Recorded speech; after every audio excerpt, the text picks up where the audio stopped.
as a topic that's starting off this whole exercise, the CCC and the Herald Film Festival, I think it's a really well-selected topic. Cambodians, as I said, they love their peace because they've had not peace in the past. I mean, it's been a terrible time. But as of today, because it's been peaceful for such a long time, they're not thinking about it. It's not something that comes to the forefront of their minds. Unity, on the other hand, they all love the concept of unity. Cambodians are very, very sort of patriotic. They love their country, they love their people. They love to express those kind of views. So I think you'll have more success with the unity side of things. The peace side, because it's a bit more abstract. Peace is not just the absence of war, right? The other aspects of peace, the young people normally don't think about them in depth. So it'd be interesting to work out what they would kind of analyze that to be in their stories.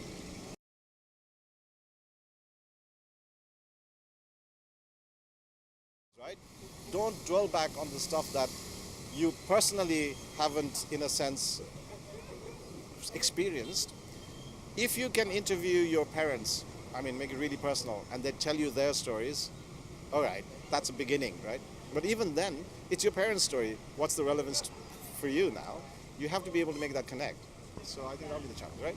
So what you're saying is that peace and unity and the Khmer Rouge is so much tied together and so much ingrained to the younger generation, who are able to speak about it, who are able to tell stories about it, who are able to create things about it.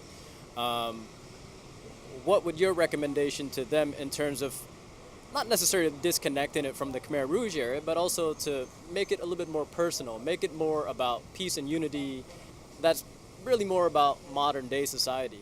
You know, what's your recommendation to them? What's your challenge to them, the younger generation of filmmakers?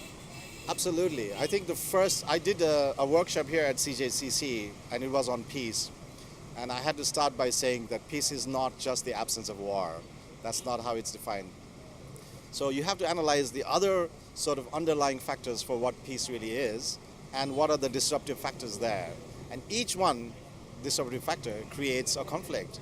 And that's the sort of the material for your story. So when we did that analysis, then it came down to the modern generations, like why am I not peaceful? Why am I depressed? Why am I feeling so much frustration in my life? Then it became things like, my neighbors, you know, they play too much music, loud music at night, and it disturbs me because I want to sleep. How can I talk to them peacefully to resolve that situation? So it came to very, very like small, but very, very intricate and pragmatic details about real life.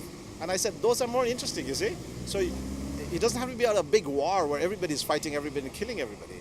The battle can be tiny, but it can represent a larger perspective, right?